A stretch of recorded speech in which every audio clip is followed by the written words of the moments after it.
Hey guys, welcome back to more HOA Karen stories. In this video, an HOA Karen destroyed the Lamborghini of a retired veteran and ends up regretting it deeply. Here is what happened. Let's dive right into the video. So I am a 42-year-old retired army veteran. I served multiple tours in Afghanistan and Iraq before a knee injury ended my career. The VA rated me at 70% disability, which gives me enough to live comfortably, especially combined with my savings from 20 years of military service where I didn't have much to spend money on. Now that I'm retired, I've been getting back into my old hobby of working on cars. My dad was a mechanic and he taught me everything about engines and bodywork when I was a teenager. It is something I really missed during my army years, and the physical therapy for my knee actually recommended that I find activities that would keep me moving without being too strenuous. So I'd been wanting a Lamborghini Huracan for years, not to show off, but because I genuinely love the engineering. The way they designed the naturally aspirated V10 engine is just incredible. After saving up my deployment money and disability payments for almost 3 years and getting lucky in the stock market, I finally bought a 2023 model 2 months ago. And damn guys, this dude really got lucky in the stock market. Congrats! It is midnight blue and absolutely beautiful. My neighborhood used to be pretty quiet and peaceful. I've lived here for about 15 years and we never had any major problems. But about a year ago, the residents voted to establish an HOA after some issues with a few houses that were not being maintained properly. At first, it seemed like a good idea. They started maintaining the common areas better and got some of the more rundown properties fixed up. Most of the HOA board members are reasonable people. There's Tom, who's a retired teacher and really knows his stuff about property management. Sarah works in real estate and has good ideas about maintaining property values. And even Bob, who can be a bit gruff, is fair and actually helped me when I had questions about installing a new fence last year. But then there's Karen. Karen is the HOA secretary, and from day one she has been on a power trip. She's probably in her late 50s, lives alone since her divorce a couple years back, and seems to think that her position on the board makes her the neighborhood dictator. I swear, this woman has nothing better to do than patrol the streets looking for violations. Let me give you some examples of how crazy she is, because the car incident was not the first time she had targeted me or other neighbors. About 6 months ago, Karen decided that my lawn was inconsistent with neighborhood standards. Now, I keep my lawn neat and green, and the VA actually pays for a landscaping service as part of my disability benefits. But Karen claimed that because I had a small patch of clover mixed in with the grass in my front yard, it was a weed infestation. She sent me an official violation notice demanding I remove all clover within 48 hours or face fines. I called Tom about it, and he just laughed. John, clover is actually good for lawns. Karen's been watching too many HGTV shows. Just ignore it. The other board members backed me up and they had to send Karen a formal letter telling her to stop issuing these bogus violations. The craziest incident before the car situation happened about 3 months ago with the Berger family across the street. They got 2 young kids, maybe 8 and 10 years old. The kids would ride their bikes in the cul-de-sac where we live, you know, like kids do. It's a safe, quiet street with very little traffic. Karen decided that this was a safety hazard and a noise disturbance. She actually called the cops on these children for riding bikes in front of their own house during the afternoon. When the cops showed up, they basically told her that she was wasting their time. Kids playing in their own neighborhood is not a crime, but Karen wasn't done yet. She started timing the kids' bike riding and documenting it. She would stand outside with a stopwatch and a clipboard, literally following these children around while they played. It got so creepy that Mr. Berger had to threaten to call the police on her for harassment. That is when I realized that Karen had some serious issues. Normal people don't obsess over children playing or elderly women's garden decorations. She seemed to get some kind of satisfaction from trying to control everyone around her. Which brings me to my Lamborghini situation. I keep the car in my garage most of the time. It is not a daily driver. I use my 2019 Honda Accord for regular errands. The Lamborghini is more of a weekend car and a project vehicle. Sometimes I will take it out for a drive on Saturday mornings when the traffic is light,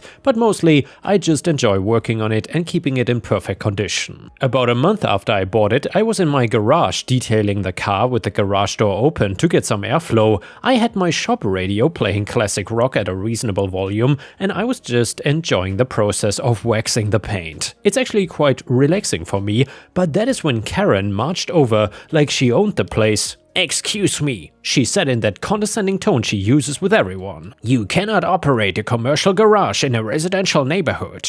I looked up from what I was doing, confused. Commercial garage? I'm just cleaning my car. "You're making noise. You have the garage door open and you're clearly running some kind of automotive business. This violates HOA regulations." I tried to stay calm. "Karen, I'm washing my own car in my own garage. There's no business here." She ignored me and started taking pictures with her phone. "I'm documenting this violation. You need to cease this activity immediately." I explained that I was not running a business, wasn't making excessive noise, and that plenty of neighbors work on their cars in their garages. She was not having any of it though.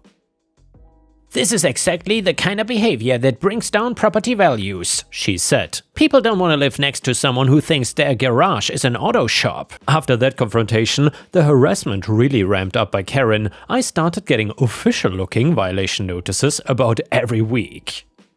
"Excessive noise from garage activities, commercial vehicle storage," referring to my completely normal Lamborghini, "failure to maintain closed garage policy," which doesn't even exist. When I contacted the other board members, they confirmed what I suspected. Karen was making up rules and issuing unauthorized fines. Tom was actually pretty angry about it. "She's been doing this to several residents," he told me. "We've had to overturn about a dozen of her bogus violations in the past few months alone. We are considering removing her from the board if this continues." But Karen just kept escalating. She started timing how long my garage door was open. She would walk by my house multiple times a day, clearly hoping to catch me doing something she could cite me for. A couple of neighbors mentioned that she had been asking them questions about my so-called business activities. The breaking point came when she started leaving passive-aggressive notes on my garage door, things like, "Reminder, residential garages are for parking cars, not commercial activities," and "Please be considerate of your neighbors regarding noise levels." Well, I decided to ignore her completely and just go about my business. I figured if I didn't engage with her crazy behavior, she would eventually find someone else to bother. But I was wrong. This past weekend, I drove my Honda to visit my sister about 2 hours away. She's got 2 kids and I try to visit every couple of weeks to help out since her husband travels for work. I left Saturday morning and planned to come back Sunday evening. When I got back around 7 p.m. Sunday, everything seemed normal. I parked my Honda in the driveway, grabbed my overnight bag and went inside to check the mail and get settled. I was not planning to take the Lamborghini out that evening, so I didn't immediately go into the garage. About an hour later, I decided to check on the car, partly because I liked to look at it and partly because I wanted to start it up since it had been sitting for a couple of days. When I opened the garage door, I couldn't believe what I was seeing. My Lamborghini was completely destroyed. The windows were smashed, the hood was dented in like someone had taken a sledgehammer to it, and there were impact marks all over the body. The side mirrors were hanging by their wires and one of the doors was so damaged it wouldn't close properly. Easily $80,000 in damage, maybe more. I just stood there for a minute trying to process what I was looking at. My first thought was that someone had broken in, but nothing else in the garage was touched. My tools were all there, my workbench was undisturbed and even some expensive equipment was sitting right where I left it. This was targeted. Someone had specifically destroyed my car and nothing else. I immediately thought of Karen. She was the only person who had shown any hostility towards the car and her behavior had been escalating for weeks. But I needed to be smart about this. I called 911 and reported the vandalism. While I was waiting for the police, I checked my security camera system. I'd installed it about a year ago after there were some break-ins in the neighborhood. The cameras cover my driveway and the front of my garage and the footage was crystal clear. At 2:07 a.m. Saturday night, Karen walked up my driveway carrying a sledgehammer. She spent about 20 minutes in my garage and you could hear the sound of metal being struck repeatedly. When she left, she was still carrying the sledgehammer. I immediately called my insurance company, USAA, which handles a lot of military members and knows how to deal with exotic cars. They said they would have an adjuster out first thing Monday morning and that I should get a police report number for the claim. When the police arrived, I showed them the security footage, and Officer Willow, who responded to the call, watched it twice, shook his head and said, "That's about as clear-cut as it gets." "Do you want to press charges?" "Absolutely," I told him. He suggested that I try calling Karen while he listened to see if she would confess anything. Sometimes people dig themselves in deeper trouble when they think they're only talking to the victim. I called her number on speakerphone while Officer Willow and his partner listened, and I asked, "Karen, someone destroyed my Lamborghini this weekend while I was out of town. Do you know anything about it?" There was a pause, and then she got immediately defensive. "Why are you calling me? Why would I know anything about your car?" "Well, you've been complaining about it for weeks, and I have security footage of someone who looks exactly like you." That is when she completely lost it. "Good. I'm glad that someone finally did something about that ridiculous car. You think you're so special, huh? Flaunting your money around the neighborhood like some kind of big shot. You're just a broken down soldier who got lucky with disability money, and you act like you're better than everyone else." Officer Willow motioned for me to keep her talking.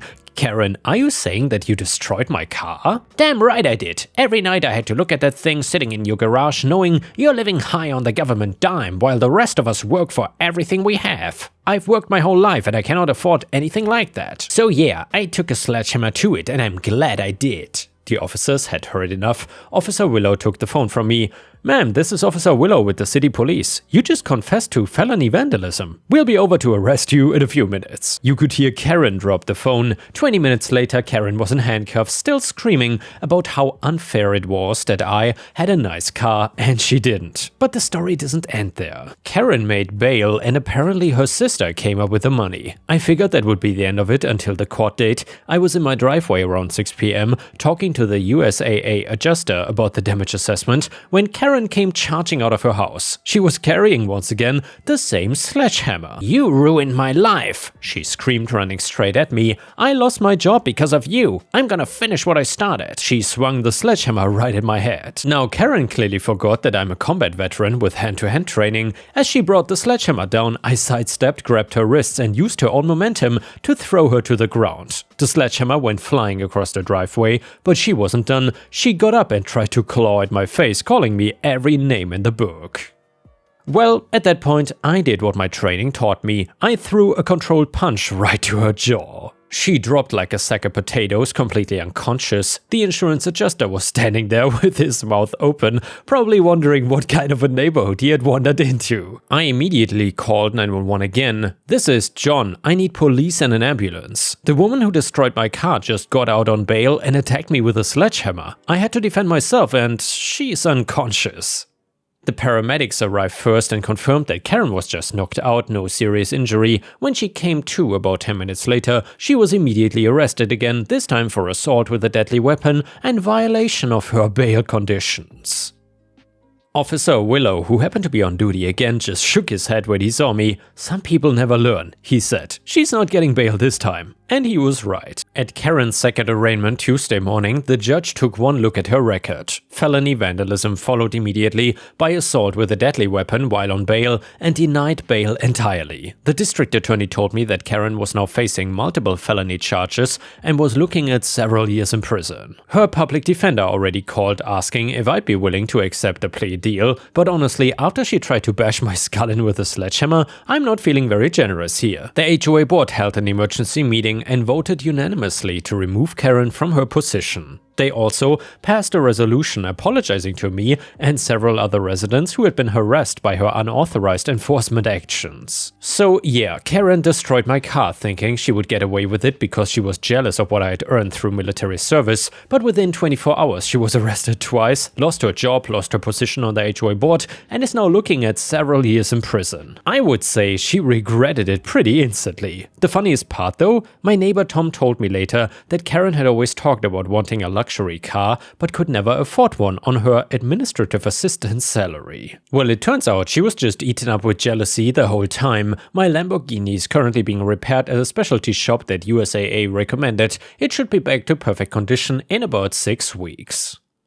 Karen, on the other hand, won't be driving anything for a very long time. Sometimes people think they can take what others have earned, but they usually find out that there are serious consequences for that kind of thinking. And yeah guys, if you still enjoy the HOA stories, please don't forget to like the video and leave me some star emojis in the comments if you want to support me. If we could reach 1000 likes, that would be amazing. The next one is another super crazy HOA story that is titled, "Am I the a-hole for using my professional qualifications to shut down my HOA's harassment over my backyard project?" So for context, I'm a 45-year-old guy who works as a structural engineer for a major consulting firm. I've been living in the suburban neighborhood for about 8 years now with my wife and 2 teenage kids. It is one of those typical HOA communities where everyone's lawn has to be the exact same shade of green and your mailbox better not be half an inch too tall or you will get a violation notice. The whole mess started about 2 years ago when I decided to build something special for my kids in our backyard. My son had just turned 13 and my daughter was 11 and they'd been begging for a treehouse for years. We have this massive oak tree in our backyard that's probably been there for over 50 years and it seemed like the perfect spot. Now, I should mention that I've always been the neighborhood's weird project guy. Over the years, I've built custom furniture, a pretty elaborate workshop in my garage, and even a backyard fire pit with built-in seating that became the envy of half the block. My neighbors either love my projects or think I'm completely nuts. There's no middle ground. When I started sketching out plans for the treehouse, I knew it was not gonna be some basic platform with a rope ladder. I'm talking about a 2-story structure with proper stairs, railings, electricity for lighting, and even a small deck area. Basically, I wanted to build something that would last decades and be completely safe for the kids and their friends. I pulled all the necessary permits from the city, which wasn't cheap or easy. The building department made me submit detailed structural plans and I had to prove that the tree could handle the load. I even hired an arborist to assess the tree's health and provide a written report. Everything was completely above board from a legal standpoint. The problem started about a week into construction when I got my first visit from the HOA president. This guy, let's call him the president, has been running the HOA like his personal kingdom for the past 6 years. He is also a city councilman, which means he thinks he's got more authority than he actually does. The president showed up one Saturday morning while I was installing the main support beams. He walked straight into my backyard without even knocking and started taking pictures with his phone. "What exactly do you think you're doing back here?" he asked, not even bothering with pleasantries. "Building a treehouse for my kids," I replied, continuing to work. "I've got all the city permits if you want to see them." "This is not just about city permits," he said. "This structure violates multiple HOA covenants. You cannot just build whatever you want without HOA approval." I stopped what I was doing and looked at him. Well, actually, I checked the covenants pretty carefully. There's nothing in there that specifically prohibits tree houses, and I'm not violating any setback requirements since it is attached to an existing tree. His face got red, which I would learn was his default reaction to being challenged. "We will see about that." Well, 3 days later, I got my first violation notice in the mail. It cited some vague language about structures that may impact the neighborhood aesthetics, and demanded that I halt construction immediately and submit detailed plans to the HOA Architectural Review Board. I'll admit, this annoyed me more than it should have. I had spent months planning this project, hundreds of dollars on permits, and I was building something completely safe and legal on my own property. But I decided to play along and submitted my plans to the HOA, and 2 weeks later I got their response. "Denied." Insert Duke Nukem voice in your head. The reason given was insufficient safety documentation. They wanted me to provide engineering calculations, material specifications, and proof that the structure met all applicable building codes. Here's where it gets interesting though. I actually was happy to provide all of the documentation because, well, I'm a structural engineer. I had already done all the calculations as part of my normal design process. I submitted a 30-page engineering report that was probably more thorough than what most commercial buildings get. Their response? Still denied. This time, they wanted additional safety features like more railings, different stairs, impact-resistant materials, and a whole list of modifications that would have cost thousands of dollars and frankly, were not necessary. This pattern continued for months. Every time I addressed their concerns, they would come back with new ones. They wanted seismic analysis reports. We don't live in an earthquake zone.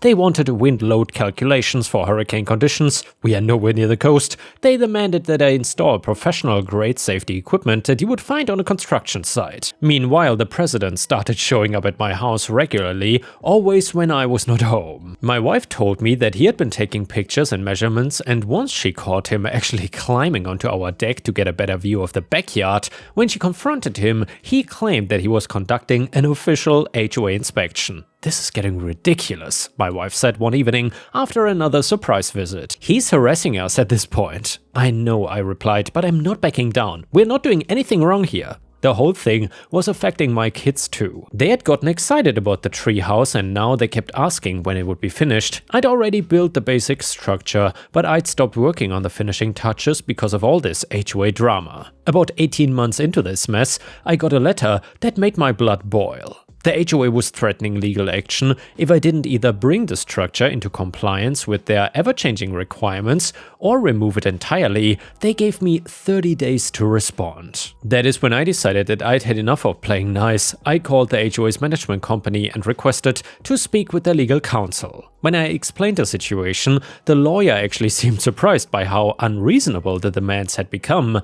"They want a seismic analysis for a treehouse in our area?" she asked. "That is unusual." "It gets better though," I said and proceeded to read her the entire list of requirements they had accumulated over the past year and a half. After a long pause, she said, "Some of these requirements seem excessive for a residential structure of this type. Have you considered having the plans reviewed by a licensed professional engineer?" I almost laughed. Actually, that's why I'm calling. So the HOA sent me a final notice saying that if I want to keep the structure, I need to have the plan signed and stamped by a qualified engineer certifying that it meets all safety requirements. "That seems reasonable," she said. Oh, it is reasonable. In fact, I already have an engineer lined up to review and certify the plans. I didn't mention that the engineer was me. I spent the next 2 weeks preparing the most thorough engineering analysis I'd ever done for any project. I documented every beam, every joint, every safety feature. I calculated load capacities with safety factors that would make the treehouse strong enough to survive a tornado. I even included a peer review from a colleague at my firm who owed me a favor. The final document was 47 pages long and stamped with my professional engineer seal. The next HOA meeting was scheduled for a Thursday evening. I'd never attended one before because they are usually just boring discussions about landscaping budgets and pool maintenance schedules, but this time I marked my calendar. I arrived early and took a seat in the back row. The president was clearly surprised to see me there, but he didn't say anything until they got to new business. "We have the matter of the illegal treehouse structure," he announced, looking directly at me. "The homeowner was given 30 days to provide professional engineering certification or remove the structure. Since I haven't received any documentation, I assume he has chosen to remove it." I stood up and walked to the front of the room. "Well, actually, I have the engineering certification right here." I handed him the bond report. He flipped through it quickly, clearly not understanding most of what he was looking at, until he got to the final page with the engineer's stamp and signature. His face went through several different expressions as he read my name and license number. This is signed by you," he said. "Well, that's right. I'm a licensed professional engineer with over 20 years of experience in structural design. The treehouse has been designed and built to exceed all applicable safety standards." The room was completely silent. Several other board members were looking back and forth between the president and me like they were watching a tennis match. "You cannot sign your own engineering report," he finally said, though he sounded less confident than usual. "Actually, I can, and I do it regularly as part of my job." Professional engineers are ethically and legally permitted to stamp plans that they've designed and that fall within their area of expertise. Structural design is exactly my area of expertise. One of the other board members spoke up and said, "So the treehouse is actually safe?" "It's more than safe," I replied. "According to my analysis, it could withstand wind loads that are triple what we would ever see in this area. The safety factor on the structural members is 4:1, which is higher than most residential buildings." The president was clearly scrambling.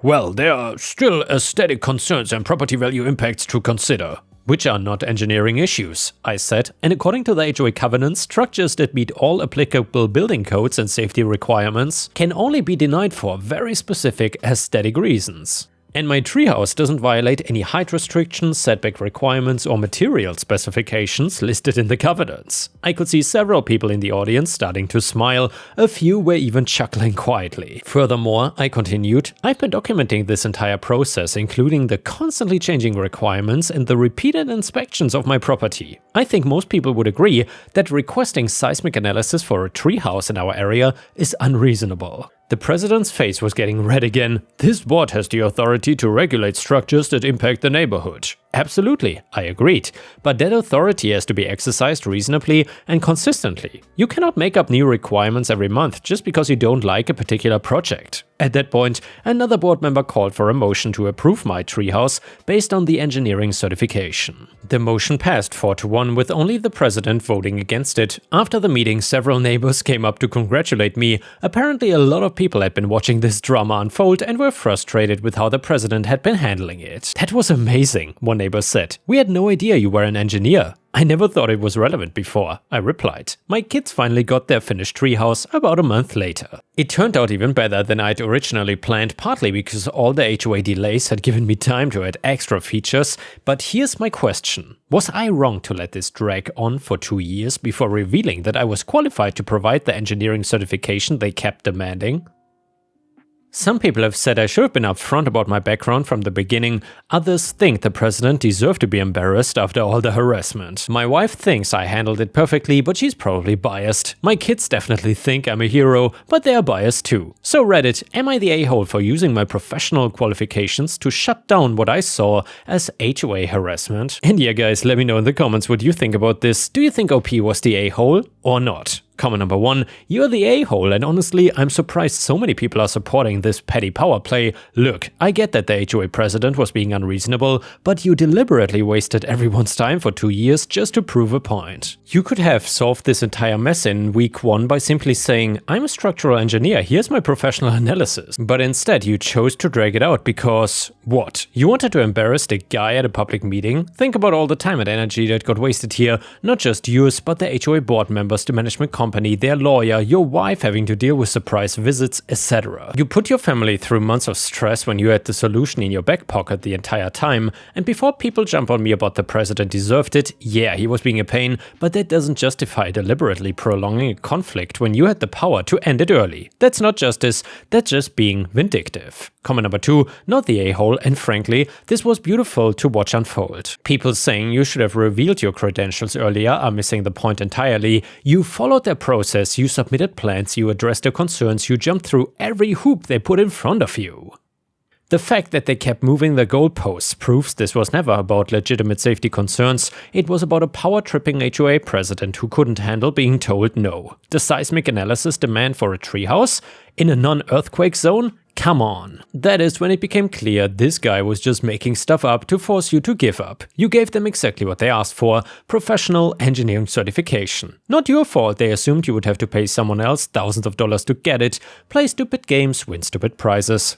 And also let's talk about the real issue here. This president was trespassing on your property, taking unauthorized photos and harassing your wife. That behavior was completely unacceptable and frankly you showed way more restraint than I would have. The dramatic reveal at the meeting was awesome. Sometimes bullies need to be publicly embarrassed before they will back down. You protected your family, stood up for your rights as a homeowner and gave your kids an awesome treehouse. Well played, sir. And before we end the video, let's read one last malicious compliance story. This one is titled Wikipedia's compliance with a court order. So recently, Portuguese courts ordered Wikipedia to remove information about a Portuguese businessman that he deemed defamatory. This included the fact that he was dismissed as honorary consul of Cape Verde due to being the main financier of a far-right party, Chega, and the fact that he was charged with assaulting and robbing his girlfriend in 1989. The Wikipedia Foundation complies with the court order, but his Wikipedia page now has a giant banner at the top that says the following: